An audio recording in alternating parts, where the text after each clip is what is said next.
handle the truth. The Denise Simon Experience. The Truth Matrix.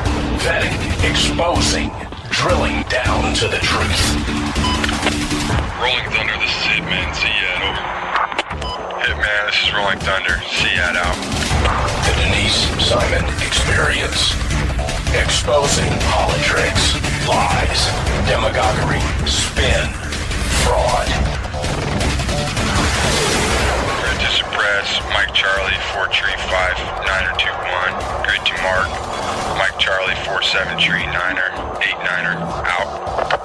Promoting individual situational awareness. Question, probe, notice, ask why. Mark smoke on the deck, 2 rounds AGPT, gas TOT 5-3. And now, the Denise Simon Experience. Hey there, ladies and gentlemen. Thanks for staying with us here on the Denise Simon Experience. I tapped an old buddy on the shoulder, said, "Oh, Alex, come on, and we have to talk about what's going on in somewhere between Moscow and Washington, D.C." So I have my buddy Alex Holstein from Geopolitical Monitor. And Alex is a Russian expert. He's got his master's in Russia and post-Soviet studies, and actually he did his thesis on the Soviet KGB. Which I think is, he's kind of reliving some of these things right about the moment. So, Alex, Thanks for being with us here on the Denise Simon Experience. Yeah, and thank you for having me. It's great to be back, and it's certainly, I won't say how many years, but many years after receiving my master's in Russian post-Soviet studies and completing my dissertation on our thesis on the Soviet KGB, and being told by everyone outside of the Russian department that I was wasting my time studying Russia because it's irrelevant in the post-Soviet world. What's the point? And that it still remains totally irrelevant to our situation in the United States and around the world. And Russia, of course, is still just an insignificant country that has no impact whatsoever on anything going on in geopolitics. Not of course, I'm being very sarcastic. Not a thing. Not a thing. Time. Alex, I can't go visit a country. I can't trot on over there to kind of see what's going on in Libya. Up there's the Soviets. There's the Russians. I can't go over to, obviously, Afghanistan. Nope, they're still there. Oh. Well, the great symbol for me, Denise, is the Kalashnikov rifle. I mean, it is prevalent still to this day throughout the Third World, and throughout and in what were the Russians in the Soviet period deemed national liberation movements, but have morphed into Islamic fundamentalist movements, terrorist groups around the world that are all armed with the same weapon, which is the Kalashnikov, and it's a symbol of Russia's influence and how they influence and the way in which they ingratiate themselves with non-state actors and also state actors. Yeah, it's through military largesse, because they really don't have much else to offer. Seriously, though, Alex, they are everywhere. I mean, Venezuela, Cuba. They're on, they got a spy ship going up and down the eastern seaboard of the United States. We got some bombers over there in the Pacific Northwest. We got some bombers over there in Europe. It was interesting, and this is again, it's amazing how the media, the so-called mainstream media, and the intelligence services too, the political bureaucracy within the intelligence services, they all act like suddenly that they've been saying for years that the Russians are a threat. And that the Russia's run by the intelligence services and the KGB and the secret police or the remnants thereof. And I've been saying for years this, and I've been coming up against people both in the Republican Party when I was a Republican Party operative, when I was an executive director of the San Diego Party. I used to talk about Russia ad nauseum. I used to talk about President Putin. I criticized, privately, I criticized President Bush, constructive criticism, but criticism nonetheless, that he would say, I looked into Putin's soul and, his eyes, and I saw his soul, and this is a man I can trust. I said, he's dealing with a KGB chess master. You can't trust him. And people would laugh at me and they'd say, the Cold War's over, get over it. And I would always point out to the CNN report in 2001. Our friends at CNN reported that Igor Ivanov was appointed the defense minister of Russia, and they made a big deal about how he was a former KGB officer, but was more so that he was a civilian, and that this was the first civilian to become the Minister of Defense in Russia, either Russia post-Soviet, Soviet Russia certainly, and the imperial period. It's always been a uniformed general or marshal or whatever they wanted, the rank was, a uniformed officer of the armed services. And this was a sign of democracy. CNN said that the democracy, in democracies, it's a civilian who takes over the defense ministry. But in what they were missing was the fact that you have to look at it within the Russian paradigm, in the Russian context. And in the Russian context, this was the KGB, a former KGB man, Putin's man, with a president who's former KGB, being appointed to take the lead of the armed services, to take political control of the armed services. This was a huge deal within Russia, that the idea that the security services had overtaken the military as the big daddy on the block. Always the military was the more politically powerful entity in this throughout Russian history, both in the imperial period, when there was a secret police under the czars, and in the Soviet period. And in the post-Soviet period is the only period during which the KGB, or the remnants thereof, became the SVR and FSB, became so powerful that, and with their own man as president of Russia, the leader of Russia, the strong leader of Russia, that they were able to overtake the military and consolidate their power over the military. And this was a symbol of that consolidation, the ultimate, the final exclamation point on the consolidation of that power over the military. And no one recognized this in the West. Just a bunch of smiling anchors with their gleaming bright dentine teeth on CNN, smiling away at how wonderful democracy was in Russia. And then 15 years later, they're screaming about how the Russians stole the U.S. election, which isn't exactly true, it turns out, from this indictment. Well, look, I guess if we just look at recent Russia, and I think we can start with Crimea, and then we necessarily have to look at Ukraine and then the Baltics. Mm-hmm. That was a big deal, and is a big deal still. And still, I might say unanswered really by the United States and the West. Yeah, And then they thought, okay, well, the Obama administration is calling on Moscow. Hey, we need your help with these chemical weapons over here. We're going to put you in charge of cleaning out Syria and fixing all that. Okay. Mm-hmm. So Putin's like, God, these Americans are idiots. Yeah, okay, well, as long as they're going to be idiots, we'll just kind of keep going. And they're using every single hybrid warfare tactic there is. In my view, absolutely bang on the bullseye there, Denise. In my view, when you're engaged in international diplomacy, it's good to take a lesson out of the books of criminal organizations and how they deal with each other in terms of the pragmatism involved.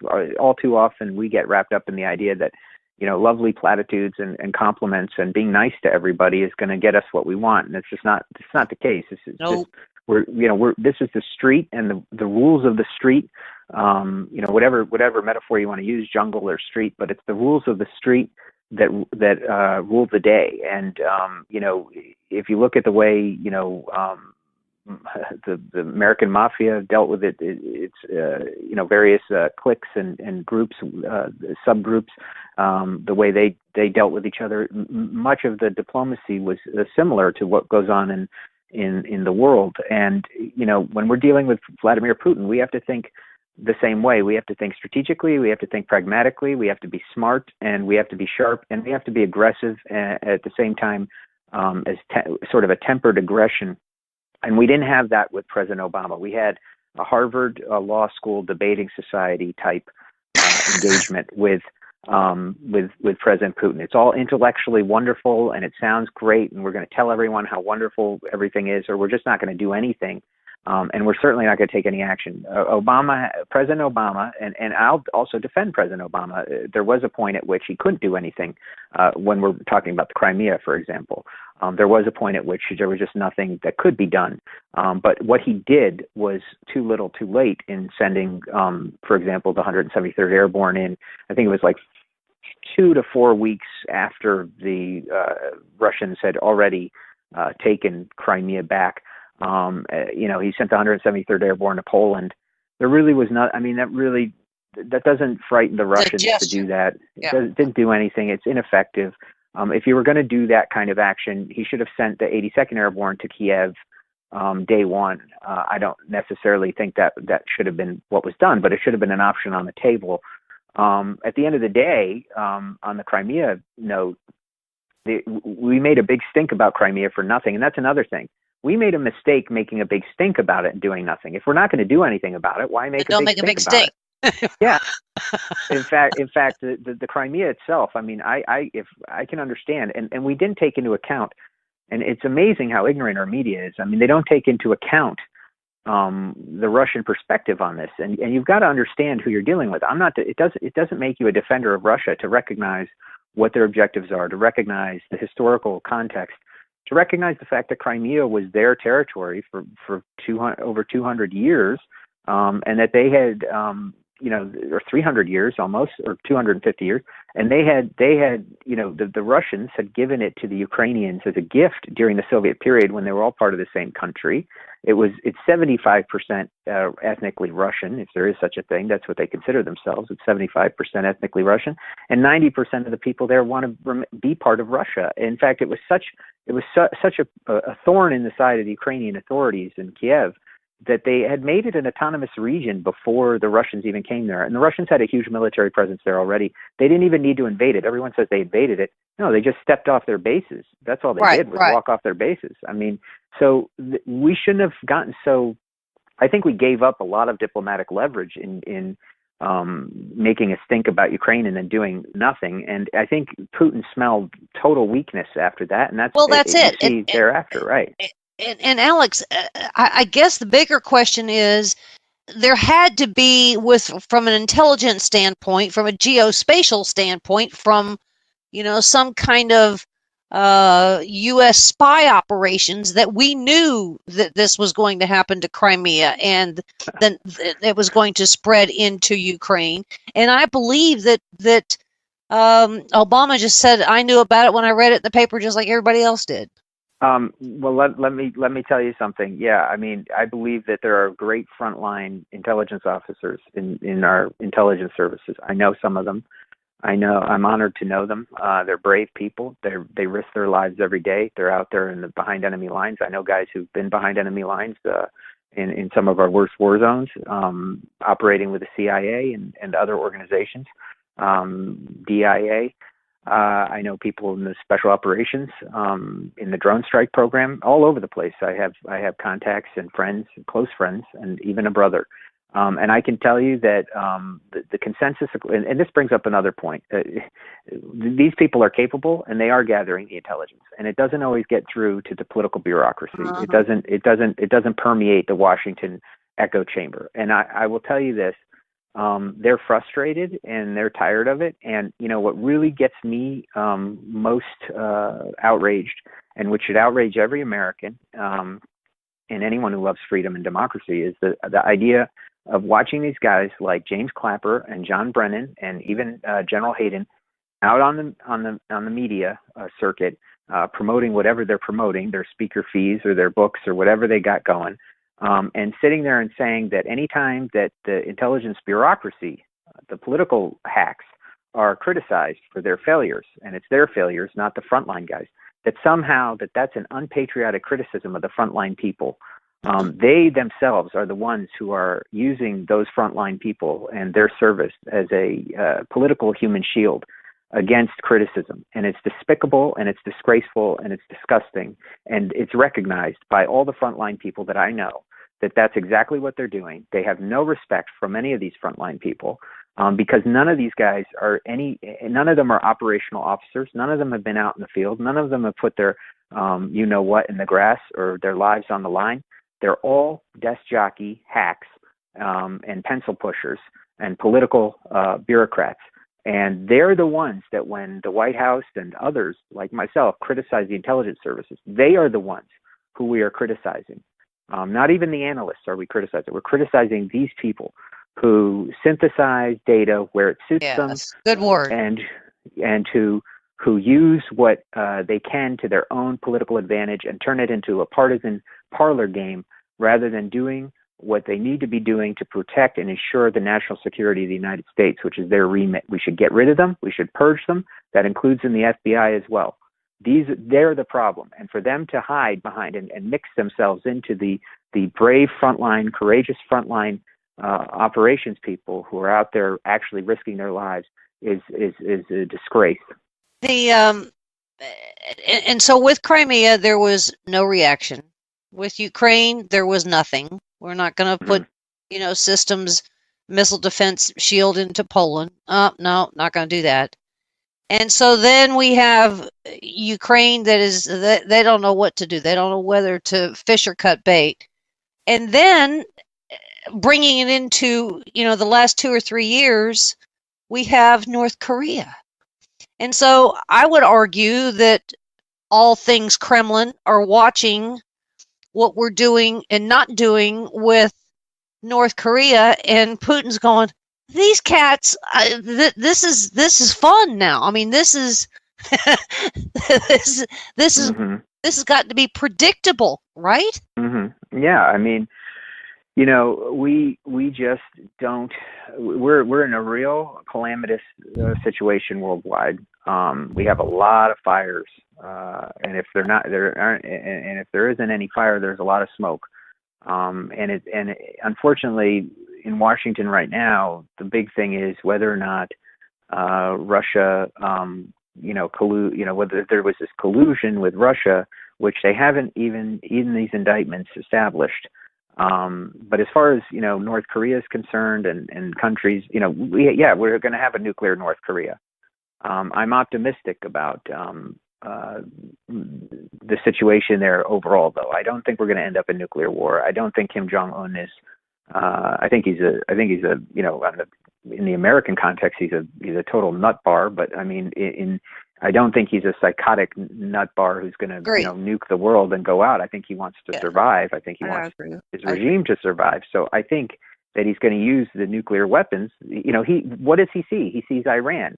He sees precisely. A deal with Iran, he's doing right? Exactly, and I can tell you that they got phones, direct lines to each other, and probably text messaging each other all day. Sure, I mean they share technical data, and the other thing is that it's not only Iran that he looks at. He looks at history. When Nixon opened up China, we kind of stop our history with China. Nixon opening up China, we forget to look pre-Nixon opening up China. We forget to look at what were the circumstances in China just a few years before Nixon opened up China. Now, China and North Korea are two totally different countries. I get that.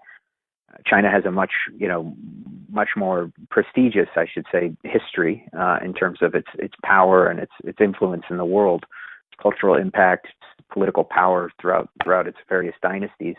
But let's not forget that China, in the 1960s, became a very sort of backwards hermit kingdom for a short period of time. It had the Cultural Revolution was a complete, it was like what Pol Pot did on steroids, to a large degree. Mao killed millions, and what else did he have? He got the atom bomb, and then Nixon goes and opens up China, and now China is a different kind of adversary, but one we work with and is a modern state to a very large degree, and in that way, a different kind of threat. I think North Korea, perhaps in the near term, even certainly in the medium term, could be opened up the way China has been opened up. And I think Kim, if he's smart and plays his cards right, will paint himself as sort of the North Korean mini Mao in this respect, to try to open up relations with the United States at some point. And it could be, for example, if Donald Trump achieves a second term in the seventh year or the third year of a second term for Donald Trump in the seventh year of his presidency. That's the kind of thing he could go out on, is opening up North Korea. if we're very lucky, and if a lot of different different aspects of that come together at the right time, then we could see, if the conditions gel, we could see that happen. I would not be surprised to see that happen. And you heard it here first, folks. If it does happen, you heard it on the Denise Simon Show first. Well, the other thing that's kind of fascinating, Alex, is Carter, Ash Carter, when he was Secretary of Defense, Mm-hmm. he actually said to his war gamers over there, "Okay, I want all the variations of war plans to take on Russia. Not that we're going to, but I want to see, all the things that you guys put in here," because he, I think, believed that Putin was going to continue right on into the Baltics, and he very well could. He's just timing some things, but I don't know. And so we know, Alex, that the Pentagon is very aware of these non-responsives, and I would think that the frontline fellas in intelligence at CIA are too. Such that I expect some big event. I don't know what it is, but I expect Putin to do something else very similar here in the next 14 months or so. Do you? I'm not sure, because there is a line that, if crossed, particularly regarding that NATO line, that may overstep. And if there's one thing Putin is not, he's not a tin pot dictator. It's tin pot dictators like Saddam, who have a real criminal mindset. And when I say criminal mindset, I mean Saddam was like a real criminal. He came from a criminal background and a criminal tribe. And he was, not necessarily the whole Takriti tribe, but many of his compatriots were criminals. I mean, he was basically a crime boss who made real good. I mean, his favorite movie was The Godfather, and, along with Tony Soprano. So this was a guy who was more criminal than anything else, and he behaved like that. And Putin is a lot slicker. He's a lot smarter, and he's more of an intelligence officer. I think he's going to be careful about how aggressive any sort of overstep is. I do believe that you're right, though, that he will be active in the regions you cite, and I think what he's trying to do is do the same, much of the same things he's done in Ukraine, without probably Russian boots on the ground. And little green men. And don't forget, in Ukraine, that there haven't been, that it's amazing to me when CNN reports, and this is where it gets dangerous, where media really needs to be careful, because we're talking about a nuclear power here, and a real nuclear power, not a North Korean nuclear power that may or may not be able to deliver one ICBM. We're talking about a country that could unleash total Armageddon on the world.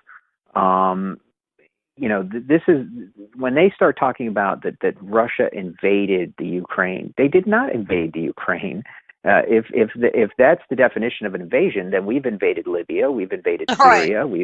They haven't even used Russian air power over Ukraine. Right. So yes, they have, I'm sure, Spetsnaz units on the ground in Ukraine. We've seen pictures of guys on the ground in Ukraine. If you count Crimea, you could say, oh well, they invaded, but they were already there and they just walked off the base. But they have not invaded Ukraine. But I do believe they've been aggressive in Ukraine. I believe they've had aggressive use of special forces. Of course, they're supplying they're making contact with their, the Russian pro-Russian forces on the ground and insurgents, and helping them.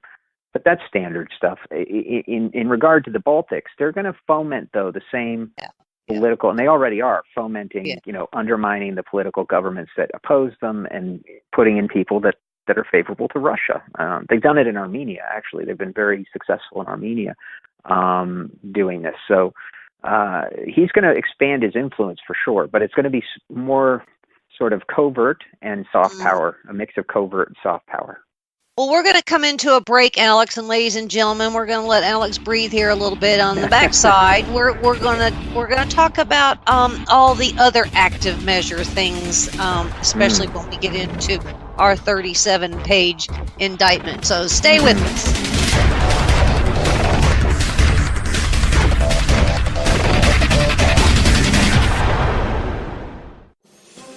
Hi, thank you for listening. My name is Ron Phillips, and I'm the owner and operations manager of Talk America Radio. It is with great pride that I offer you this 24/7 stream of some of the finest talk radio programming in the country, but I need your support. We are a listener-supported network. That means we need your help to continue to offer the quality programming you're hearing right now.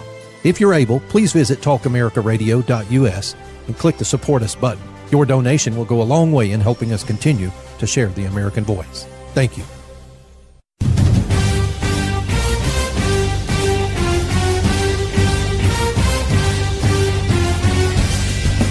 This is Don Newen, co-host of the Drive Time Sit Rep.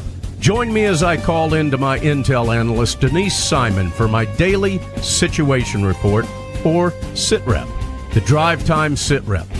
Check talkamericaradio.us for more information and show times. Hi, this is Captain Matt Bruce from the Captain's America Third Watch, and you're listening to Talk America Radio, the new dominant force in conservative talk radio. Hi, this is Donna Fiducia. And Don Newen from Cowboy Logic Radio. Ladies and gentlemen, if you don't go to sleep every night completely fatigued from trying to restore America from the destruction that is taking place, then you're simply not doing enough. Join us every Tuesday night, 9 p.m. Eastern, for Cowboy Logic Radio. let the restoration begin.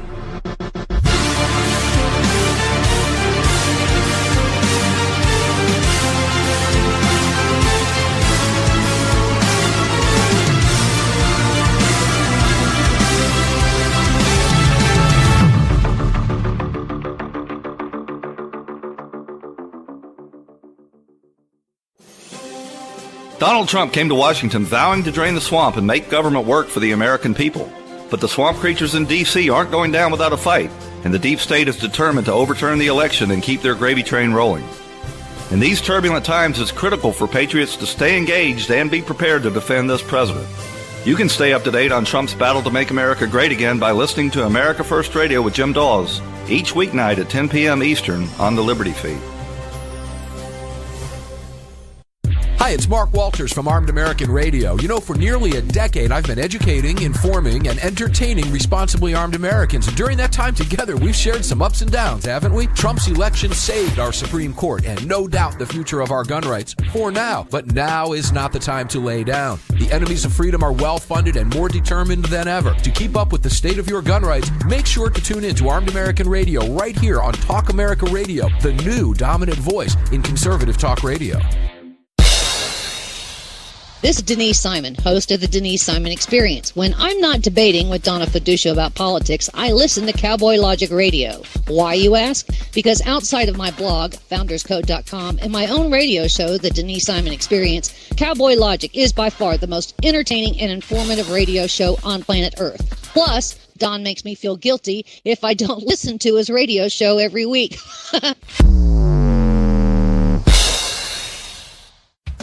You cannot retreat to your safe spaces. There are no therapy poodles allowed, especially when facing the truth. And that's just how we like it. Straight, hard, conservatarian talk, on the rocks, no chaser. Served up on the Adrian Slade Show. Small, limited government, constitutional conversations, exclusively on Talk America Radio. Every Saturday morning, 9 a.m. on Talk America Radio Liberty. You're listening to your local news source, WLBB, News Talk 1330 and FM 106.3. KTA Digital Dallas. Talk America Radio. Simulcasting on WDDQ, Talk 92.1, Adel, Valdosta, Georgia. And WJHC, Talk 107.5, Jasper, Florida.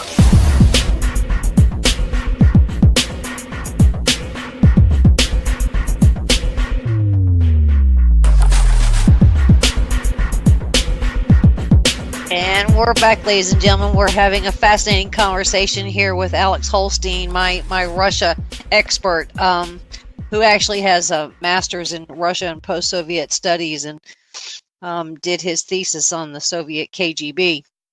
And we promised to kind of talk about where Russia is now with their active measures, which I would argue has really kind of taken on a whole different kind of life that one that I actually wrote about in 2015. So I was about a year late with what the Internet Research Agency was doing, but it came to my attention in June of 2015. So thanks, Alex, for hanging here with us, because no problem, my pleasure. We've got this 37-page indictment, which is a fascinating read, by the way. And I actually was participating in a webinar the same day that this came out. And this webinar was how one particular cyber corporation, cyber company, had tracked down the son of a Russian member of parliament who had been hacking credit cards and stealing credit cards, I think, since 2001, making big dollars, and how they actually caught him. And so it was a fascinating thing that kind of dovetailed this whole deal. Now, we have these 13, 14, 15 Russians that we have identified in 3 cover operations that they created.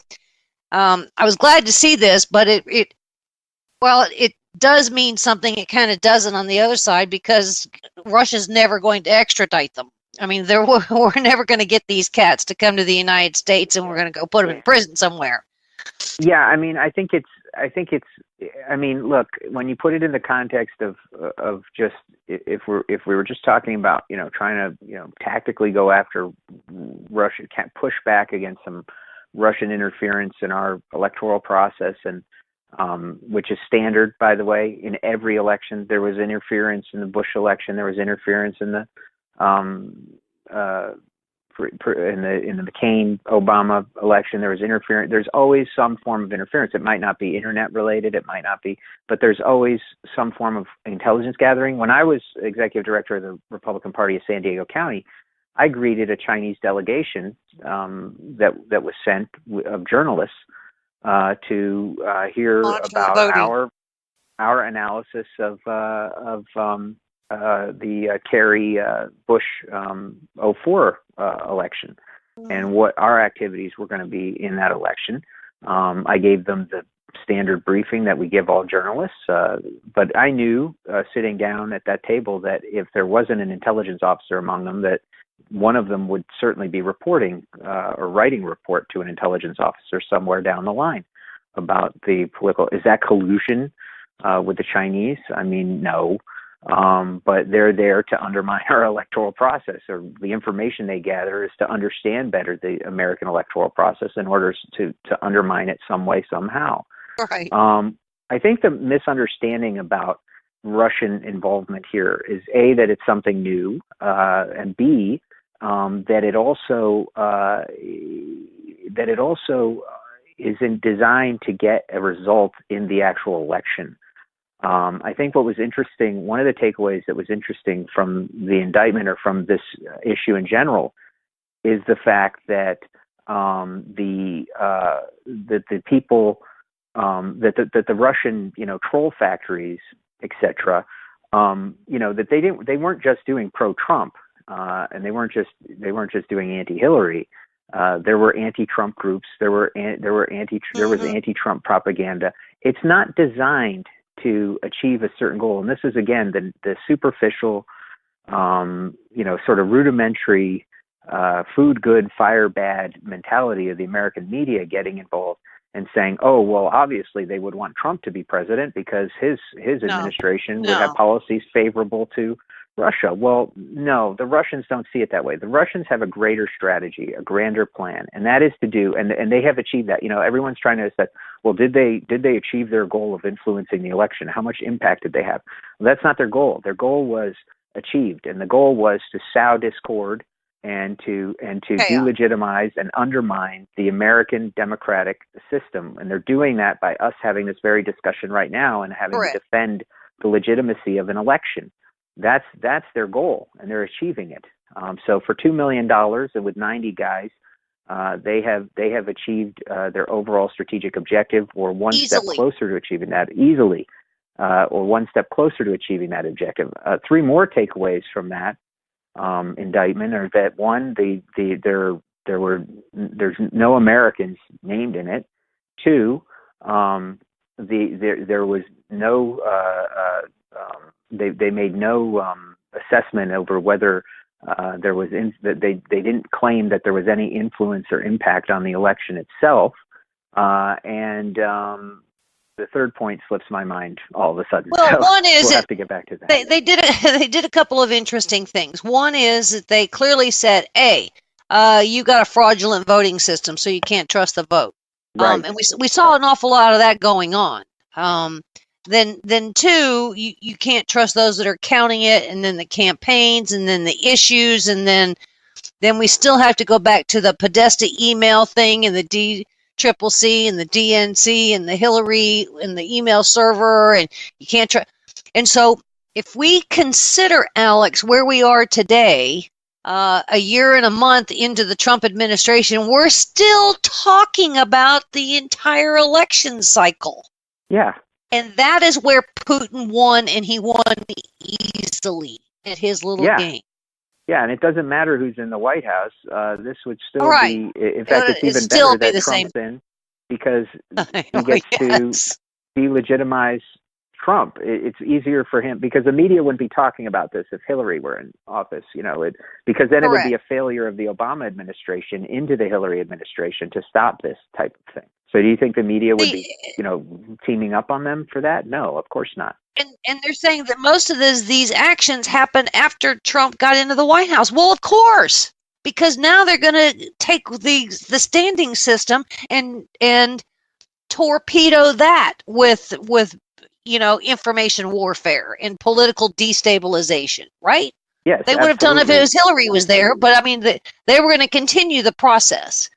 Absolutely, they were going to continue this, and they will continue it. There will be a new. Right. This has been a successful campaign. There'll be a new and more. They'll be doing it into the 2018 midterms, and they'll be going further than that. They want to create and continue to sow discord in the United States, and it'll include them, as you use the term, active measures. That's a KGB.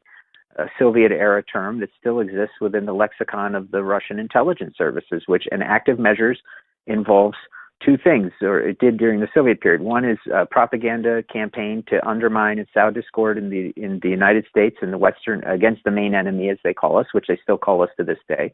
And the second is to gather Western technology for their own purposes, which I think has been less so than it was during the Soviet period, where they were way behind us. But China the does first that part now. of it. Yeah, exactly. And exactly. China is a huge perpetrator of that. And China is a huge perpetrator, by the way, of trying to influence our elections. I mean, you want to talk about collusion? What happened to Bill Clinton and the indictment that was handed down, and having to admit and hand back donations that were taken from Chinese generals and things like that in the 90s. Exactly. I mean, that's collusion. I mean, if you ask me. And if you want to talk about collusion, I mean, Bill Clinton took $500,000 to go speak in Moscow at a time where Rosatom was going on, the whole Rosatom thing and the whole Hillary Clinton uranium one issue. So, there's it's really interesting that people would, think that somehow this is A, new, and B, that this somehow had any sort of influence in actually affecting the election. The other thing, and that was the third point I wanted to make. Thank you, Denise, for leading me down the right path, back to the right road in my brain that got lost somehow. This was a social media campaign. Yes. Okay. They were using social media. They were using Facebook and Twitter. It's so funny to me the way that the hipster liberals of CNN, who are all Twitter fiends and Facebook fiends, somehow think that Facebook and Twitter storm campaigns would somehow influence the voting public that elected Donald Trump, which was a grassroots movement that had, yes, social media was involved in some influencing there, but let's face facts. The people who voted for Donald Trump because of what came out of Donald Trump's mouth at his speeches and the way he delivered those speeches at his big, 10,000 person rallies or even more, where they were out the door lined up, the working class folks of America who don't have time to tweet, who don't have time to Facebook all day, who basically, are the old Reagan, blue collar Reagan Democrats, those people in Michigan, in Wisconsin, and all the states that Trump, and Pennsylvania, they didn't vote for Trump because of something they read on Sputnik.com. They voted for Trump because he said, I'm going to build a wall and make America great again. It was his own slogan and the things he promised on his campaign that won him the election. Okay, whether you disagree with his agenda or not is not the point of that. But the Russians didn't cloak Wisconsin either from Hillary Clinton's campaign map. She didn't set foot there. She ran a terrible campaign on top of it. But Alex, I argue that what the social media mission of Russia is for us to further despise, if you will, all things government and all things media. So now, and it was a layered effect, if you will. It may influence 1/100th of 1% of a vote, and that wouldn't have made any difference at all. But the second layer to that, and we're still there today, because what do we hear every single day? Fake news. Mm-hmm. And that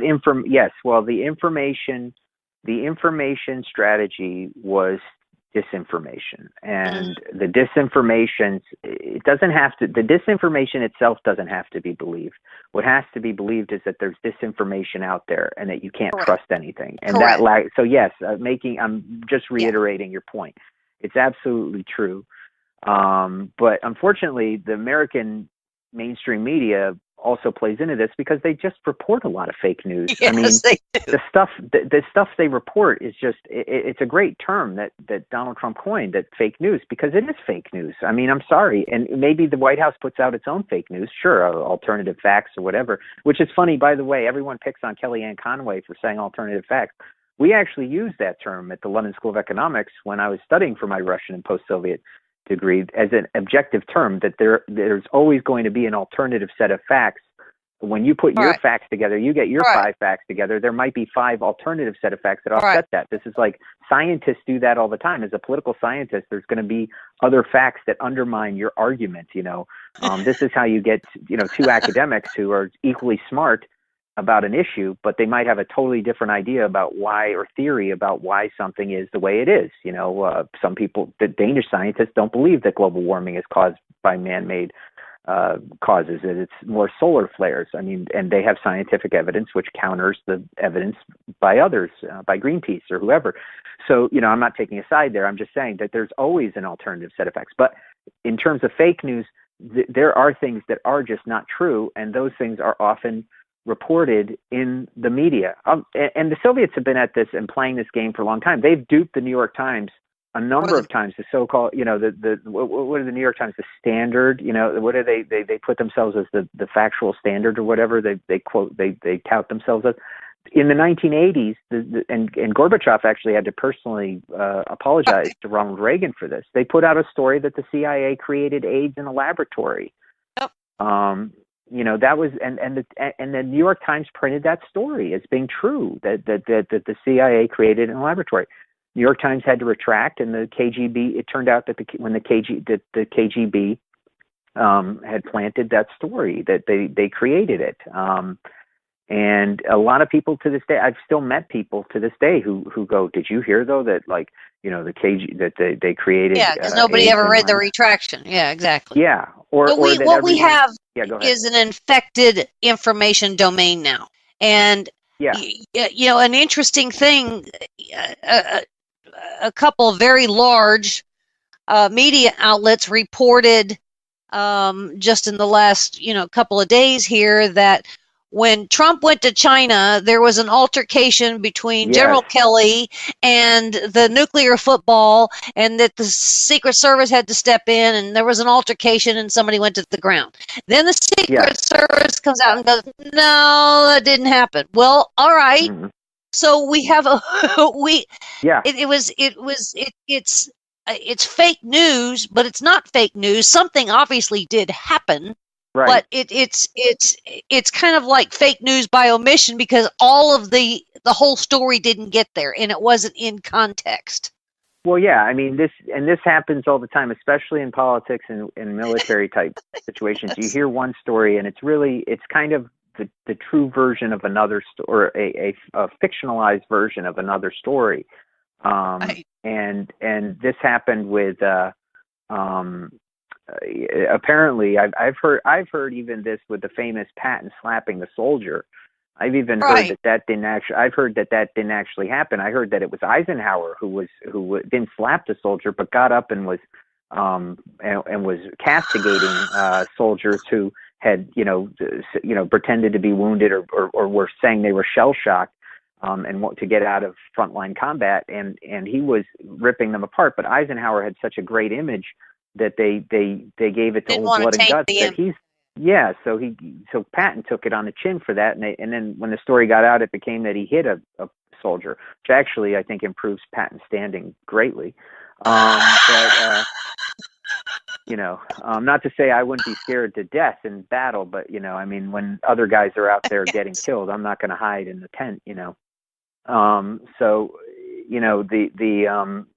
and General Patton, apparently that's a story I heard. I don't know. Maybe the slapping story is true and Patton actually did that. It's what ended up in the movie. I mean, and of course the movies are always right. The movies are always right. Hollywood is always right. I just saw Black Panther and that was completely accurate about, superheroes and how their costumes work. So, we can always trust Hollywood. The bottom line is that we Americans tend to forget that our adversaries and these rogue countries that we have to deal with from time to time, they understand us better than we understand them on the everyday normal playing field. Yeah. And, Islamic State studied us, Al-Qaeda studied us, China is doing the same thing, North Korea is doing the same thing, Moscow is doing the same thing. And so when it comes to what we get, I mean, we have to rely on media to tell us something, some nugget. And a lot of people just take the headlines and they just go from there thinking they know the whole story, and they hardly do. So the media gets it wrong. And before you know it, everything is out of context. And, Alex, you probably do this all day long. I know I do. I take a story and I go, wait. That's not quite how it all worked. That's not how it, and then it gets repeated and I'm correcting it and I got to go back and find this and I got to put this in context. I'm reading testimony, like when Glenn Simpson was giving his testimony, which was fascinating. If you look at the world through his eyes, you see one thing. If you look at the world through the FBI's operations guys' eyes, you see another. But yet we're all told by the Sean Hannitys, we got to hate the FBI. You see how just nuts it all is? Yeah, I don't, and I don't want that either. We don't have to hate the FBI. We can hate the certain leaders within the FBI, certain players within the FBI. And look, but I do find it interesting that see here again, another, I just find it fascinating just from a ringside seat to see the American left media defending the FBI as being sacrosanct and how they would never do anything wrong, or and in the meantime, all I've heard since I was growing up was how awful the FBI was under J. Edgar Hoover for invading people's privacy and COINTELPRO and all these sort of the bugging Martin Luther King, which was certainly wrong, and all these things that Hoover did, and suddenly the FBI is this wonderful organization that defends American values and freedom, and how dare us even ever criticize them or question the authenticity of a FISA application for a warrant, which, by the way, all the same people who are now saying that FISA is wonderful and works perfectly were criticizing during the Bush administration when they were calling for the repeal of the Patriot Act. So, I agree with you that there's this we have to be skeptical of what we hear. I'm a conservative guy. I think it's pretty clear, but I'm also a pragmatist. I call myself an outlaw conservative because I don't just jump on the bandwagon that everyone else rides. I hate I hate the preaching to the choir. I don't need to be the choir that's preached to. I watch Hannity sometimes, because I like Sean Hannity. I like him personally, but I listen to him. I'm more a Laura Ingraham fan. I like Tucker Carlson. I watch all those guys from time to time, but and only to see what they're saying about the things that I'm arguing about. See if they've got some ideas. Yes. But really, I can't stand to watch them every night because it's me hearing. I don't need to be propagandized to with my own beliefs. You know what I mean? Right. I'd rather watch the other side. I had a friend of mine ask me. He saw me on the treadmill the other day watching CNN. He says, "How can you watch that? You have a heart attack knowing the way you feel." And I said, because I want to see what the other side's saying. I need to know, when I debate and engage with people, that I want to know what their beliefs are and what kind of facts they're getting and where they're being fed the information from. I don't want to just be a robot repeating what Sean Hannity says or Rush Limbaugh says. I'll get my own ideas. Yes. Well, they do come up with some interesting things too. Right. Yes, they do. Yeah. And from a foreign policy standpoint, they got some pretty good people on the foreign policy side. They have had. I mean, I don't know about now. I haven't watched them in a while, but except on the treadmill, which is usually the domestic stuff. But I just because of the hour that I run. But they have had. I mean, lately on the Russia front, they were pretty weak on the Crimea. I mean, Christiane Amanpour thinks that she knows a lot because she has an accent. That faux transatlantic accent she has. She thinks that makes her an expert in everything, and she's an expert in nothing. Anyone who gets up and claims that the European Union somehow kept the peace in Europe for 75 years when it's only existed since 1992 really needs a head check. But for the most, I mean, CNN. I mean, look, they have a history of overall good journalism in the past that I've always thought went center left, but mostly center. But as long as you know where they're coming from. My dad was a Republican, a conservative, and read the New York Times every day. And I said to him and I was more conservative than he was in my younger days. And I said to him once, how can you read that communist propaganda when I was back in my Reagan days? And he said to me, he said exactly what I just said to you. He said, because I need to know what the other side's thinking. It's well written. You gotta know. He says know. it's well written propaganda. Yes, it is. And it is.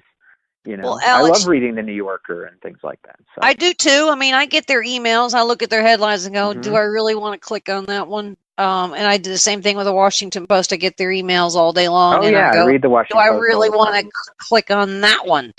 Yeah. Do I want to be frustrated? How? Yeah, just by virtue of the way they frame the headline, you kind of go, oh, really? Yeah. Well, Alex, that's the fun of it. Ladies and gentlemen, if you haven't already, please trot on over to geopoliticalmonitor.org and .com. I say that all the time. .com. That's okay. They do remarkable work over there, and they're obviously very flexible with their people since they allowed Alex to come on and be on the Denise Simon Experience to just say, our enemies in our rogue countries out there, we have to deal with them. Our paths do cross. And absolutely. This ain't going to go away. Oh, you do? At geopoliticalmonitor.com, we've updated the website, so come see the shiny new polished version. And very glad to be here, Denise. Thank you so much. Thanks for coming, and we'll talk again soon. You bet. Take care. All right. More coming your way, ladies and gentlemen.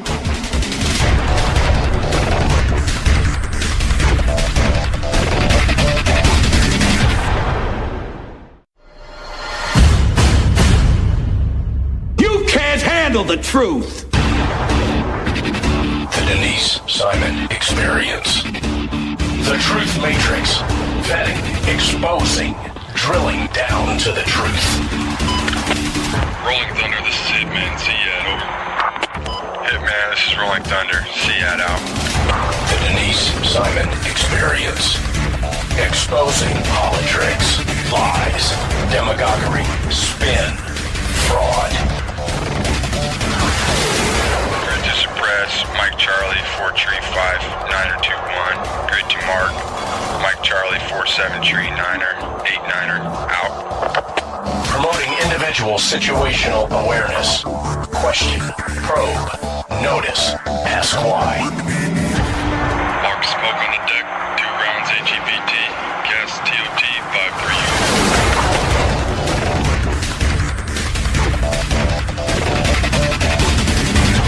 And now, the Denise Simon Experience. Hello, ladies and gentlemen. Welcome to the Denise Simon Experience. Thanks for hanging with us here. We've got one of our favorite law groups with us, the Pacific Legal Foundation, and the lawyer du jour is Jeremy Talcott. And we're going to talk about property rights. And this law firm just does remarkable work. But thanks, Jeremy, for being with us, because this is an interesting case. And as it turns out, this house in Florida is really not terribly far from me. Maybe someday I'll get a chance to drive up there before something happens. But welcome, Jeremy. I'm happy to talk about this topic. Thanks for having me on. Look, ladies and gentlemen, we got this homeowner, Nancy Nemhauser, I guess is the right way to pronounce her name. And she and her husband have a young adult aged autistic son, correct? That's right. And it looks like, I don't know what kind of treatments you necessarily do for autism, but I would say that this homeowner decided to paint the exterior of the house.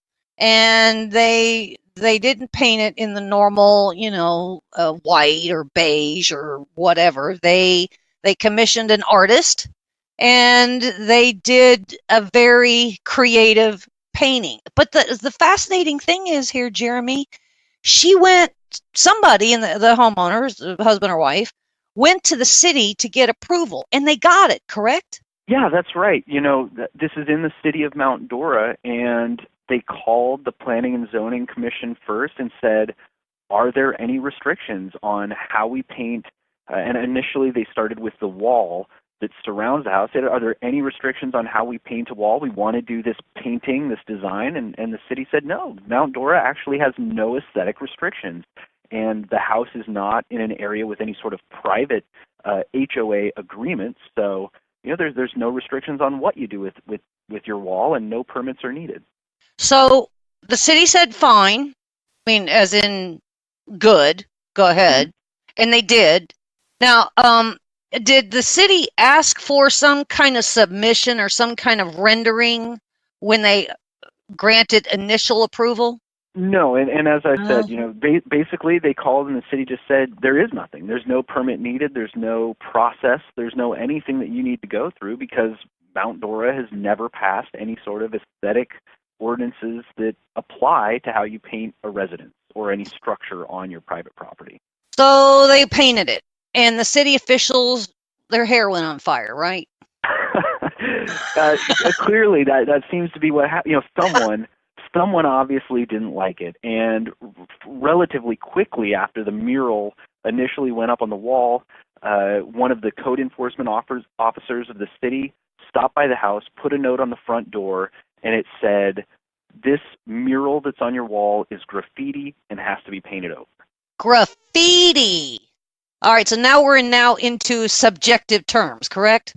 Well, there is a graffiti ordinance within Mount Dora, but, I'll try to tell this in the right order to where it makes sense, but, that only applies to abandoned real property. So it was pretty tenuous for the city to claim that was the requirement. Nonetheless, Nancy called the code enforcement officer and said, okay, you're saying this is graffiti. What needs to happen? What's the issue? What's the actual ordinance? What are the requirements of the law? And the officer said, well, the wall has to match the house. So at that point, Nancy said, okay, fine. If the wall has to match the house, she commissioned with the artist, and he came and he then extended the mural onto the full house. So the mural now takes up both the wall that fronts the street and the house behind it. And, let me tell you, they match. I saw a picture. Yes, they do match. Okay, so she complied.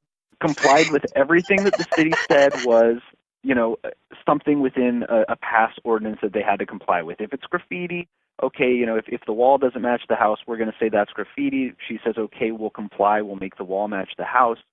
Now, in September, the family showed up to the code enforcement hearing, and at that point, the city basically had to acknowledge that there was no way the graffiti ordinance could could apply. As I said, this was intentionally painted on. It wasn't graffiti by some third party, and the house is not abandoned. This is where they live. So at that hearing, the city instead adopted the theory that the painting is a sign, as if it were, some advertisement or some other political or Cracker Barrel next exit. Right, exactly. So they said, okay, this mural is a sign. It's an unpermitted sign. All signs have to get a permit in advance, and so now we're fining you for this as a sign. The code enforcement magistrate agreed, ordered that they must paint over the mural with solid color paint. And again, there's nothing within any aesthetic ordinance that requires houses to be painted with solid color paint. And within Mount Dora, there are plenty of houses that have designs or multiple colors or other things like that. But regardless, that was the order that the magistrate issued, and Nancy and Lubeck, the family, do not believe that there's any ordinance that actually applies to their murals, so they've refused to paint over. And at this point, they've now been fined by the city $100 per day. That's over $10,000 right now, and continuing to grow. And that's why we're going to court and asking the court to intervene. So they're doing a dynamic ordinance on the fly here, it sounds like. Yeah, I'd say it's a creative interpretation that the city asked for and that was adopted. It's not one, to our knowledge, they've never tried to use this interpretation before to anyone else. There are multiple other murals throughout Mount Dora that, if this is the true interpretation, it should be applied to all of them. It should be applied equally within Mount Dora, if that is in fact what the city wants to assert that their sign code regulates. But really, the interpretation that was adopted is so broad, the magistrate essentially ruled that anything that attracts attention to itself could be treated as a sign. So I would say here at this point that they should have been grandfathered, because all of these decisions were made after the house was painted. Yeah, and it's an interesting situation where when the law is interpreted, often it can be applied to that particular person. But really, I think it's such a strained interpretation. There's no way that the sign code was intending to apply, when it was passed, that it was intended to apply to something like this. And I think if they want to go back, if Mount Dora wants to go pass ordinances that generally apply to everyone and that include murals and to what size, shape, or permitting process is required for that, they certainly could legislatively do that, and then it could be tested in court. But yeah, at this point, just a kind of ad hoc, arbitrary, interpret on the fly, we think is pretty questionable, and that's again why we're going to file this complaint in federal court and try to get judicial review of the decisions of the city. I'm looking here. The city of Mount Dora truly is someplace special, with charming 100-plus-year-old historic village in the heart of Central Florida, beautiful lake, and it's the bass capital of the world. I don't know about all that one. It's near, for the sake of the listeners, it's near Orlando and Kissimmee. So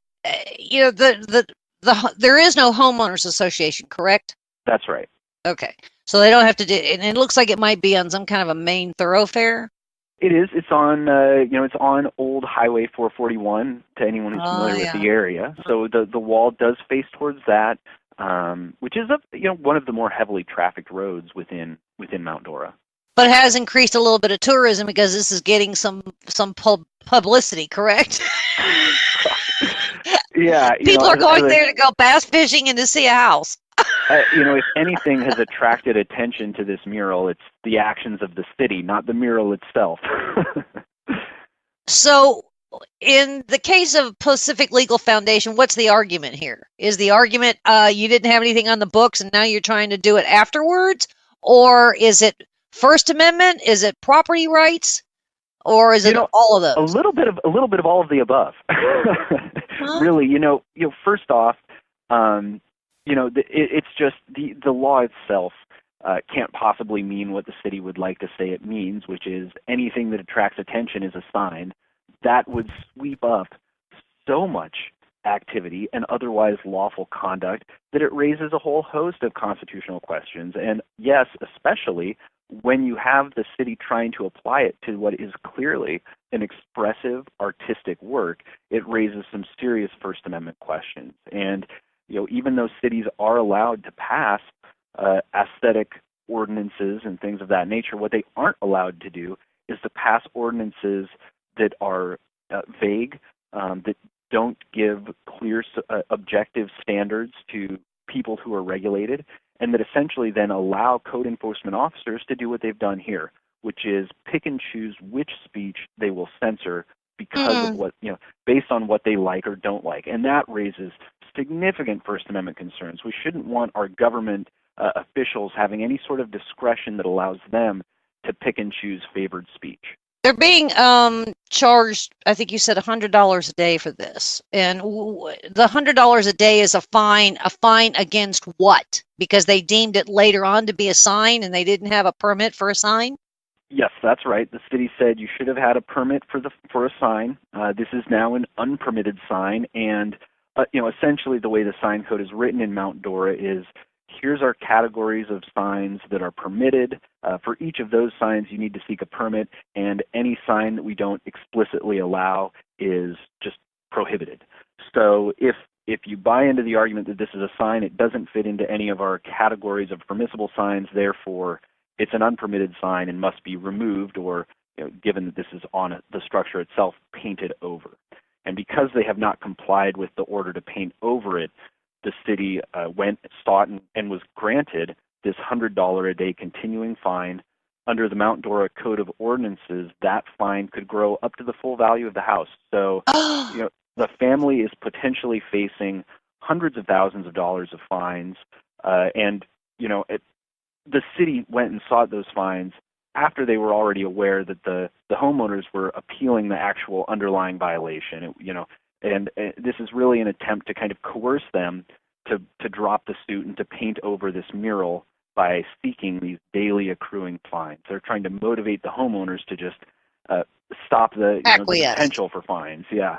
And so again, that's why we're going to ask the court to step in and basically put things on hold and hopefully preserve the status quo and not have those fines stop growing while the court has a chance to look at this ordinance, look at the actions of the city, determine if they're lawful or constitutional, which of course we believe they're not either of those things, and then hopefully they'll order the city to go back to the books, change their ordinances if that's what they want to do. Interesting things here on their website. It prides itself on being a hub for art and culture in Central Florida. And just a weekend or so ago, they were celebrating their 43rd annual arts festival. I actually used to live in Orlando myself. The Mount Dora Arts Festival is a pretty big deal every year and draws artists from all around the area, the state, and even people from out of state to come exhibit. And yet here, right while this was all going on, Mount Dora is seeking these heavy fines against a family just because of this artwork that they've displayed on their property. Are there any other buildings or any other homes that have some kind of this is a dual track kind of thing, either a mural type painting on the structure and or something that the city may conclude is a sign that that these homeowners are saying, yeah, but look over here? Yeah, there's kind of two important things there. One, there are absolutely, if you drive through Mount Dora, both commercial and residential zones, there are other buildings that have designs. As I took a recent trip through town, I saw garage doors that had nature scenes painted on them. One house had a very intricate peacock painting above the front door. And within the commercial zone, quite a few buildings. There's an art collective right downtown that has murals both on the wall of the building and on the asphalt in the parking lot, as you walk into the building. And as to the second part of the question, I think that under the interpretation that the city has requested and that the magistrate adopted, there are many people within Mount Dora who should be concerned that any sort of embellishment or adornment on their houses might be treated as a sign if someone complains about it. Because certainly a flag, a mailbox painted with a Go Gators display, or any other sort of statue or artwork within, on someone's property could qualify as something that attracts attention to itself and then be treated as a sign. When the homeowner actually initially contacted the city officials and said, "Hey, I'm getting ready to do this," was there anything in writing, or was that just a phone call? I think there was only phone calls that occurred. I believe the first kind of what might qualify as writings back and forth were emails that were exchanged and some more phone calls that happened once the city started this kind of notice of violation process, when they first all of a sudden said, "Oh wait, maybe we don't want to allow this in our city." But again, if they want to try and prohibit this type of artwork, they need to pass a generally applicable ordinance, which they just haven't done. I'm hearing some chatter that there are some petitions that are standing on the side, with enough signatures or lots of signatures that are standing on the side of this homeowner. Is that right? Oh yeah, absolutely. I believe it's change.org has a petition that's last I checked somewhere around 10,000 signatures. Hell, what's the population of the place? I think it's pretty close, getting very close to the population. And there's been quite a few stories.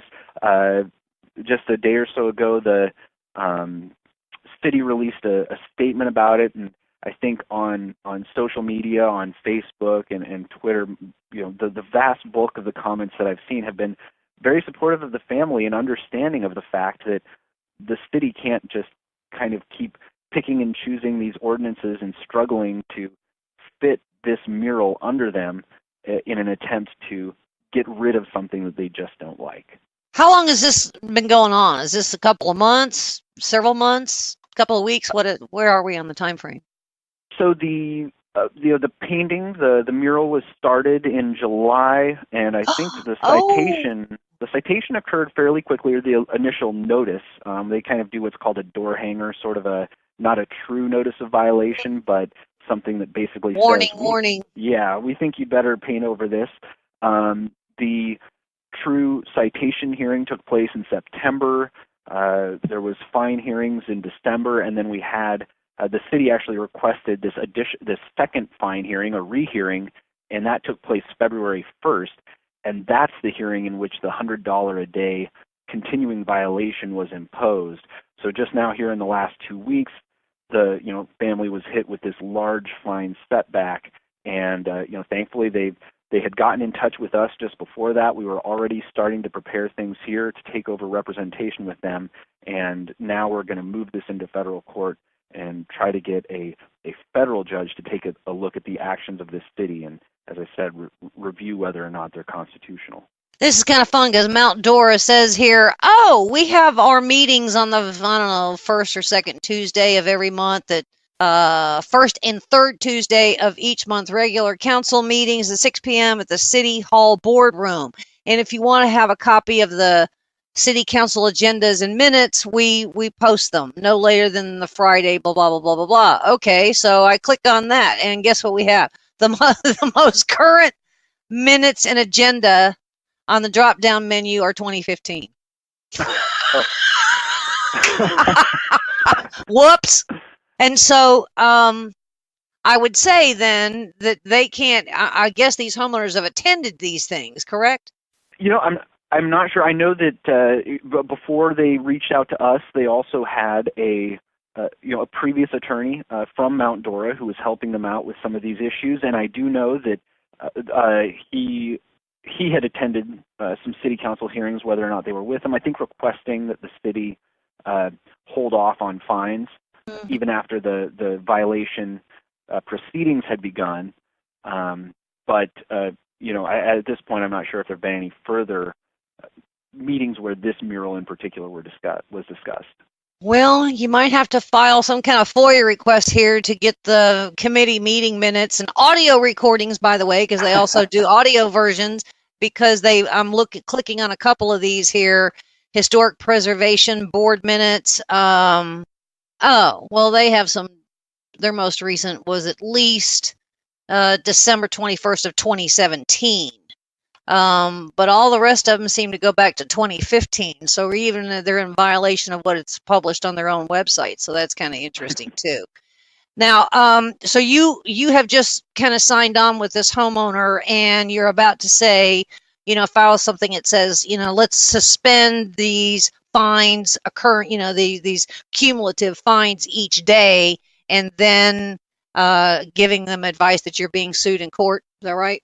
Yeah, that's right. We're going to file the complaint, which alleges all of the various issues where we think there's constitutional problems. In addition to the First Amendment, the fact that the city has only gone after this one particular family raises equal protection concerns, and the fact that the law itself is so vague and could potentially apply to anything raises due process concerns. So we're going to bring all of those claims in federal court, and then simultaneously we'll be asking the court again for this order to place everything on hold and maintain the status quo, so that we can, both the city and the homeowners can file briefs and get judicial resolution of this issue.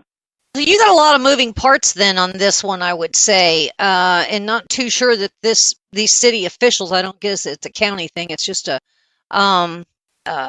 city thing. They don't look like they have a lot to stand on here from what I can see. Especially they probably wouldn't necessarily like this publicity. They don't know about you yet, but they're about to. What do you expect, and what do they have, 30 days to respond or something? What would you expect in that? Well, when we asked the court for the what would be a kind of an emergency hearing on whether or not, again, everything should be essentially placed in hold and the city should be enjoined from enforcing, that probably will actually happen relatively quick. We anticipate filing at the beginning of next week, and they'll probably, I would say there will probably be a hearing before a federal judge within about 2 weeks after that. Usually about 14 days after filing, you're going to get an emergency hearing on preliminary injunction. So things should happen relatively quick after the initial filing, and then once we get an opportunity to be heard as to the injunction, then things will slow back down again, and we'll file all of our documents. And as I said, probably at that point the city will move for either dismissal or summary judgment, and we'll head forward with the case from there. Are you looking for any kind of damages? Like grief and fretfulness and all that kind of thing. I mean, this has been going. We're what, 10 months? 9 months here. I will say that Nancy suffers from type 1 diabetes, and this has been a huge stress. Obviously, she's upset at the actions of the city and the fact that this is all felt so arbitrary. Lubomir, her husband, came from communist Poland, came to America specifically to take advantage of protections of liberty like the First Amendment. They're both very upset, but honestly, what both of them care about is they love this mural. Their son loves it. They know it. He finds it comforting, makes him happy.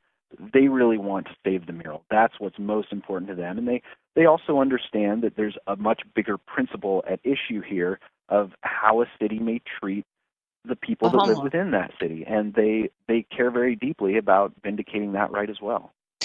Ladies and gentlemen, big applause here for Jeremy Talcott over at the Pacific Legal Foundation. I'm going to wait to get these emails to see where this thing goes. Fascinating little case, and thanks, Jeremy, for being with us and explaining all of that. Thank you again for having me on. All right, we're coming your way, ladies and gentlemen. Stay with us.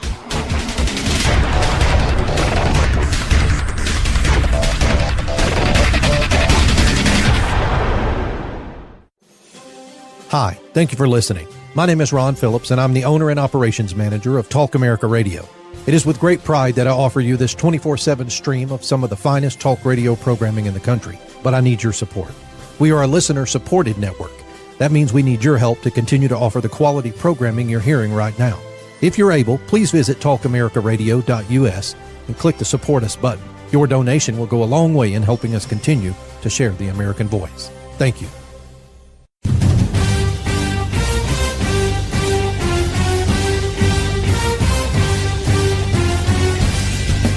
This is Don Newen, co-host of the Drive Time Sit Rep.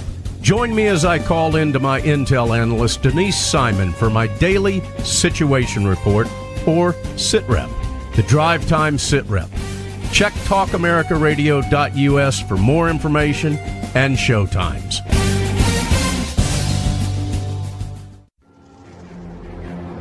Let me talk to you, black people. When you vote for blacks and put them in office under the banner of the Democrat Party, please explain to me what black people get as a result.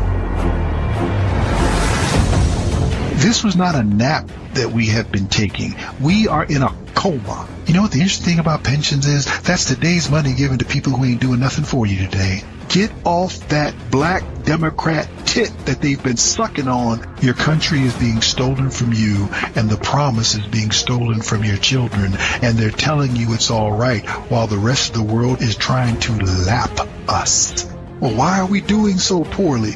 2 words: teachers' unions. Are you kidding me?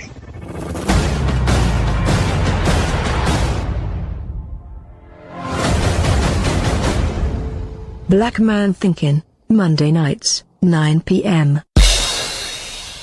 This is Denise Simon, host of the Denise Simon Experience. When I'm not debating with Donna Fiducia about politics, I listen to Cowboy Logic Radio. Why, you ask? Because outside of my blog, founderscode.com, and my own radio show, the Denise Simon Experience, Cowboy Logic is by far the most entertaining and informative radio show on planet Earth. Plus, Don makes me feel guilty if I don't listen to his radio show every week. You're listening to your local news source, WLBB, News Talk 1330 and FM 106.3. KTA Digital Dallas. Talk America Radio. Simulcasting on WDDQ, Talk 92.1, Adel, Valdosta, Georgia, and WJHC, Talk 107.5, Jasper, Florida.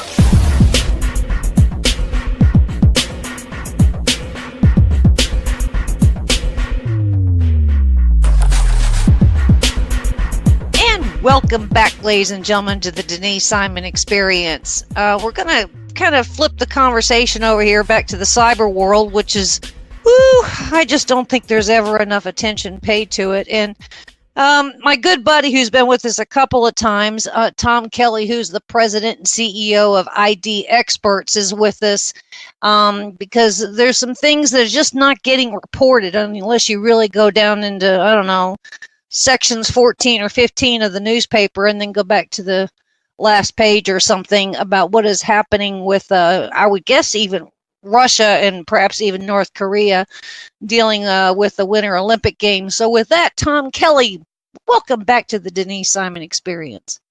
Oh, thank you, Denise. Great to be back. You know, Russia just, we can't seem to get Russia out of our headlines for whatever reason, even in the sub-headlines and the sub-headlines. You know, whenever there's chaos and turmoil, if you kind of keep peeling back some layers, you're going to find Russia's there in really some obscure places. But during literally the opening event of the Winter Games in South Korea, there were some multifaceted, I would say, attacks that were going on, dealing with the infrastructure, the computerized infrastructure of the Olympic Games, correct? Yep, absolutely. No, there was, and it was targeted.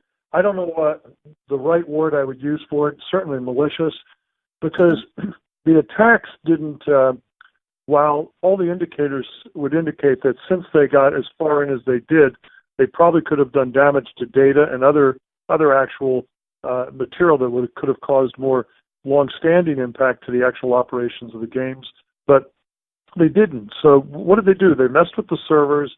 They brought the website down.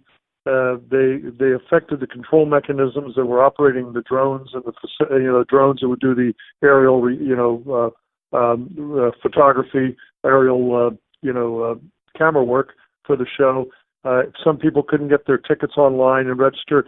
They were, this is a bad word. I just haven't come up with the right word. It was the equivalent of cyber graffiti. It wasn't just writing. It was more of malicious stuff. The something that would not have a lasting damage, but would clearly send a message that A, we can get in, and B, we didn't do as much bad. We weren't as bad as we could have been. Almost that kind of a message.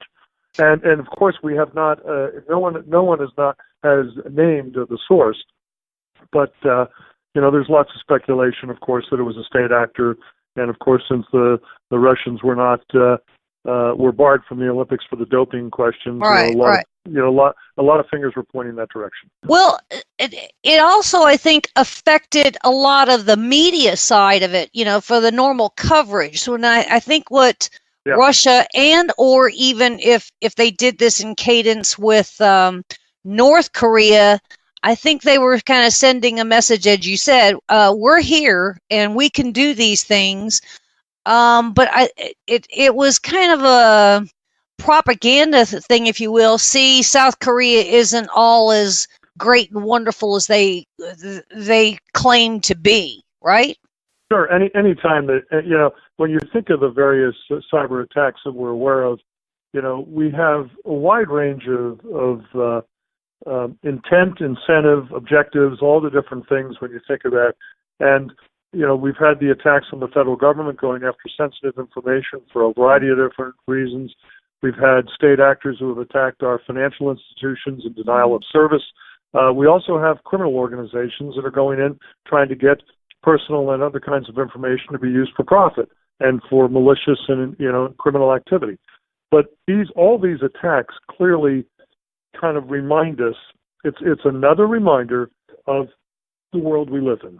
And another reminder, and while I am I understand and I'm completely aware of this, I tell my family the same thing. I said, this is not an indicator that you go hide under a rock and don't live your normal lives. It just means it's a reminder that we need to take some clear and well understood normal precautions for protecting ourselves and to looking after our own individuals. And hopefully our government, which I believe it is investing sufficiently in how we fight against this, and this is an ongoing battle we're going to have for many, many, many, many years. I don't disagree with that, and in fact, I watched the 3-hour testimony before the Senate Intelligence Committee with the heads of the intelligence agencies. I had FBI, NSA, Pentagon, CIA, and they all have said that Russia is at the heart of an awful lot of things, and this was actually on the heels of, I think earlier in the week, that even Britain had come out and said Russia's doing this, this, and this. The United States was the last to actually say that. When you have outside private cyber expert companies, corporations that have already made these attributions too. Russia knows that we're on to them, but they're in a massive state of denial constantly. I mean, they deny things, as soon as they do something, they already concoct the denial. So as soon as it's, And so was this thing called the Olympic Destroyer? Apparently, some cyber experts are saying that it was some malware that was called the Olympic Destroyer. There's a lot of opinions out there, Denise, all over the place. You can find, but I heard that one as well. There was there was efforts and there was malware that was going in to disrupt the vendors that were providing services to the U.S. and South Korean Olympic committees. There's a variety, a lot. The U.S. CERT, the Committee on the Computer Emergency Readiness Team, they sent out an alert to. They posted an alert that said, "Look, if you're traveling there, be very alert to the cyber criminals, the cyber theft people. They're out in force. They're going to be looking for ways to get your personal information because of all the ways you're going to be utilizing credit card information and personal information at the Olympics to sign in, sign out, buy this, buy that." And they were giving appropriately some heads up that people better be very careful because the cyber criminals are, and any kind of a major venue like this, the Super Bowl, the Olympics, you name it, any major venue is going to attract because of the concentration of people, the concentration of commerce and information across the networks, it's going to attract the we'll call them the bad actors, whether they're state actors or whether they're your commonplace, if there is such a word, commonplace cyber criminal. If North Korea, Tom, is any part of this, I would say that then China knows about it, because a lot of North Korea's hacking operations happen in China. They're hosted in China. That's where, the communications comes from, and the internet hubs are. And so I'm thinking this was kind of I can't prove it that North Korea did this with Russia, or Russia did it with North Korea, or Russia was using North Korea as a non-state actors. But I know we've got cyber professionals that are out there, government and otherwise, that are watching all of this, and it's almost kind of like solving a crime mystery here.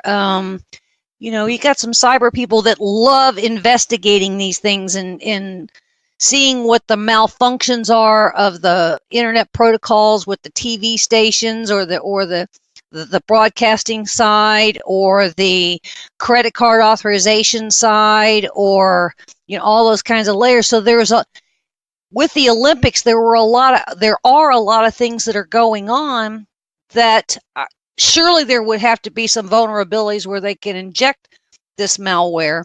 Do you have a sense that it's still going on? I mean, they're still hanging around. They're still operating kind of like a worm within the Olympics. I have no way of knowing that, but the important point that you just brought up, Denise, is a great point. When you think of the complexity of the infrastructure at the Olympics, all the electronic gear, all the gear that doesn't even appear to be electronic, there's so much of it now that what we call the Internet of Things, which there is a connectivity piece back to the internet. So this massive flow of data through just in every possible area. In fact, I make the joke, right now, there's an awful lot of Americans who best friend, they have a very close personal relationship with this woman called Alexa. And, and they talk to Alexa all day long about their music, about their calendars, about where they're going to shop, about everything. And this is also a data feed directly into a store of information that now becomes available should it ever be compromised. So this is just a time that we all ought to take these events that are happening throughout the world. And yes, some of these events are nation states that are doing it for geopolitical reasons. Some of them are doing it. North Korea has been targeted for some of this cryptocurrency theft that took place. They're doing it for financial gain. There are, and then of course there is the organized crime and individual operators that are looking to literally use your information to make money and to do it illegally. So, be alert, do all the hygiene things like change your passwords, don't get onto unsecured networks, be careful of opening up emails from people you don't know. And in all honesty, I know this is a little self-serving, Denise, I apologize. But no, self-serving is good. But getting these identity protection plans, of which we provide one of the biggest ones in the country, myidcare.com, those are for you and I, for the individual. It's not going to protect the nation states. It's not going to protect the U.S. government. But from you and I, it gives you a little bit more peace of mind, about these kinds of attacks that you could be subject to. Well, you had mentioned Alexa. I think Alexa is Siri's sister, to be honest with you. But that's so just... it is. Yeah, it is. You're right.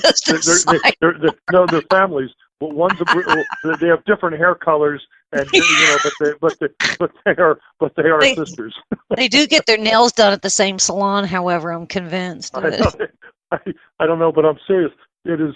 We do not have one, and we don't have one an Alexa or in our residence, and so. But I do have one. I have to admit, I put one up in Portland, in my apartment up there, where I travel in and out because I wanted to experiment with it. But I wanted to see if I set it up in a secure environment, whether or not it had access to.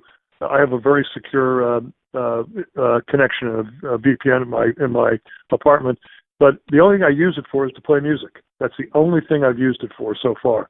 But I've tested it to say, do this, do that, and they say, no, I can't because you haven't connected me. I have tried. I'm using it to try to see if I can get it to do something that I don't want it to do. And so, but the only thing I do use it for is I use it for music. And by the way, it's got pretty good audio sound.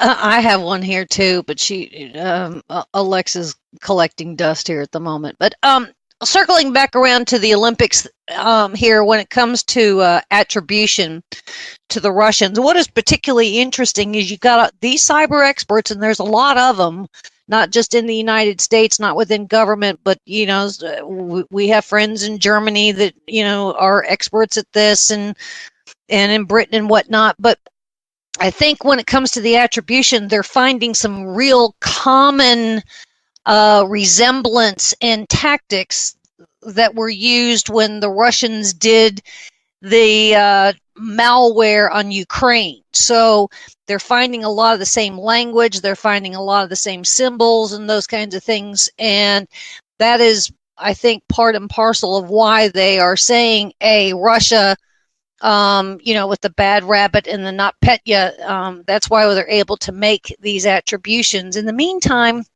there are other things like Operation Gold Dragon, and things like Brave Prince or Ghost 419. There's a lot of things that are happening here.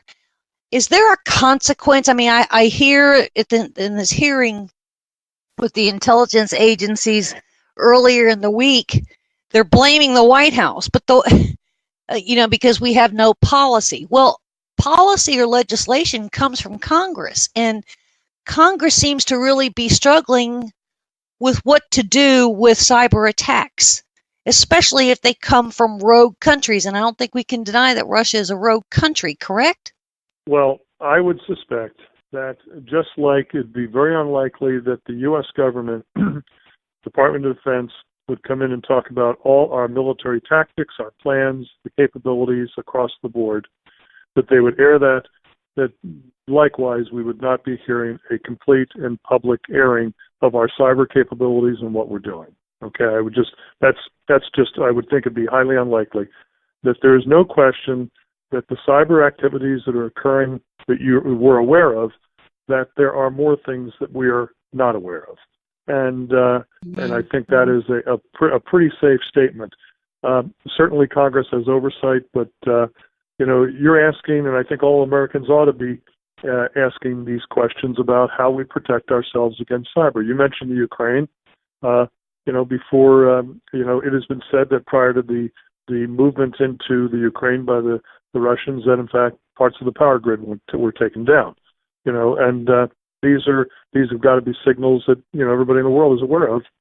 We've had brownouts, we've had things like that happen around the country. We don't know exactly where those actions come from or if they are cyber related, but they are constant reminders that we need to be very vigilant about protecting ourselves from a cyber standpoint. I mean, the cyber battles going on now, you go back 2,000 years, it was, you develop one weapon and somebody develops a shield, develop the next one, somebody gets a coat of armor, you develop the next one, somebody gets the helmet, and, one thing, you build walls, you build a catapult. I mean, it just keeps, going on, and now we're in a world where this is a new weapon, a weapon for criminals and a weapon for states, and we need to be aware of that.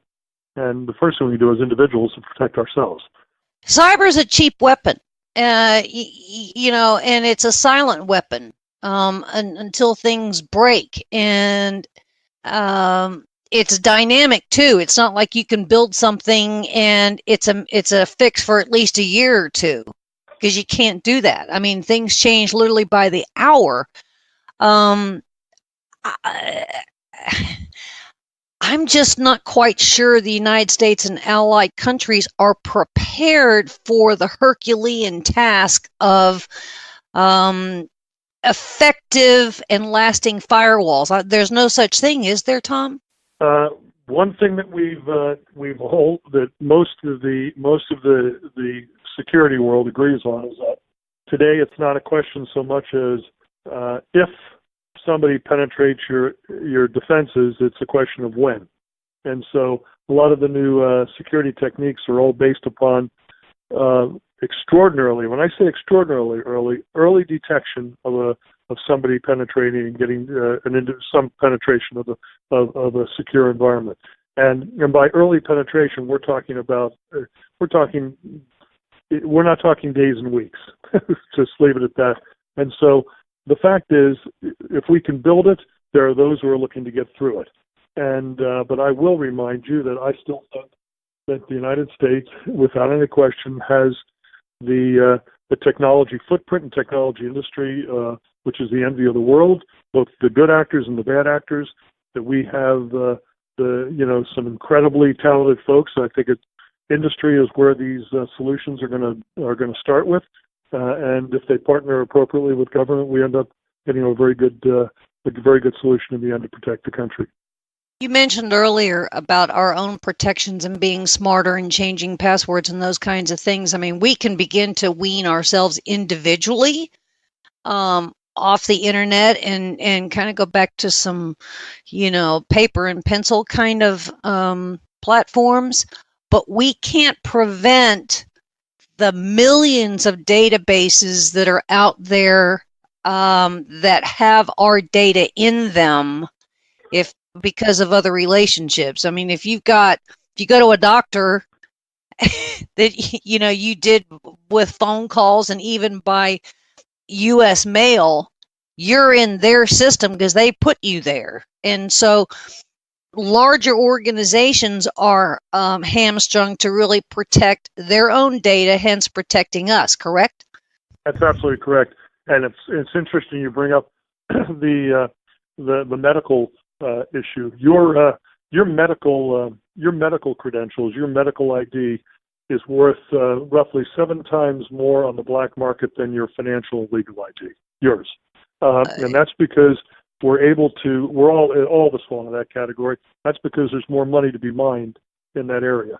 And so we have a product actually, and this is a product that comes through, larger organizations and others, but it's a medical transaction monitoring product that allows you that essentially alerts you when medical claims are being processed with your name, and you get a little thing that says yes or no, that's me or that's not, and what it does, it's predominantly to alert you whether or not it's your material, your medical information. So you're right.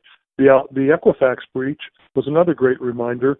The credit bureaus get our information through the financial institutions. They're a big part of getting the smooth operating financial structure in the country. But nonetheless, when Equifax is breached, our information goes out. The Alteryx breach was about marketing information. So maybe it didn't include your social security number or your credit card or driver's license number, but it might have information about the kind of pet food you'd like, the purchases and the marketing things, giving a picture of who Denise is or who Tom Kelly is, and that information then becomes valuable because of the algorithms that are being built that connect it all together and, once again, to do ingenious ways to defraud people, quite frankly. You get right down to it. And so you're right.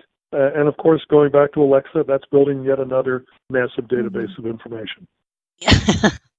We're not being safeguarded. And I think we're becoming somewhat desensitized. We as little people, little individuals out here, we're becoming desensitized or kind of hostage of what other personal associations or business associations that we may have, that they are truly safeguarding our data. We're not making those demands. We're not asking the hard questions of the McAfees or the Equifaxes or the Office of Management and Budget, or when we go use apps on our phones. I mean, we are not making those demands, and if we get breached or we get a fraud alert about our credit card, we just kind of say, okay, cancel the card and start all over again, instead of saying, why is there this fraud alert, correct? Well, you're right. I think we all, the combined voices in the country, as these things happen more frequently, I think will the voice, the voting public, can have an impact because Congress listens to them if for no other reason they want to keep their jobs, and so they will try to listen. I think if for no other reason than to keep their jobs. But hopefully we've got more serving in Congress that are more concerned about way more than their jobs. But the fact is, I think I said this to you once before. I think exactly this term. You and I, we go on vacation, come back, and the front door is open and the TV's gone. Something bad's happened. And it's not as clear as that anymore. So the first thing you do, it doesn't mean that you never leave town anymore if that threat exists. It just means you take all the normal precautions. You lock your door. You put away certain valuables in a safe place when you're gone. You tell your neighbors you're going. All the normal things you do. You stop the paper delivery. Things like that are trying to. And in our cyber world, a lot of the hygiene stuff is exactly the same stuff, and it has a big bearing on protecting you. And that is all the password changes, the things I've already mentioned. And actually getting that protection plan is like getting your security service that the alarm goes off if the door opens and it alerts somebody to come out and check. It's the same. Those are the things that we as individuals should do, and we also should be very vocal to our elected officials and others. Our people who sell us products that our opinions on this, and to be very demanding. Well, Tom, it's definitely a data battlefield, and I would say I'm kind of being snarky when I say this, that data lives matter, and I don't know that we've had enough of the discussions on safekeeping of data and who is selling data, what is out there in the cloud systems that are being protected, or if there's always some kind of a backdoor entry into these things. I mean, there are thousands and thousands of moving parts. And as if nothing else, we saw it with what is happening and continuing to happen, it seems, with what is going on in the Olympics in South Korea. So with that, Tom, tell us your website again so people can, go nose around and get a little bit smarter. Okay, it's myidcare.com, myidcare.com, myidcare.com, and they can get on there and they can talk to people. They can actually sign up and they get answers for these kinds of questions. And even if they have something going on right now, if they've already been breached, we have no pre-existing conditions clause. We take you on regardless of the state you're at. Well said. Thank you, Tom Kelly, for being with us here on the Denise Simon Experience. And come back again soon. We love having these conversations. I would love to. All you have to do is invite me. It's like invite me over for dinner. If the dinner's there, I show up. Fair enough. Thanks, ladies and gentlemen, for being with us. There's more coming.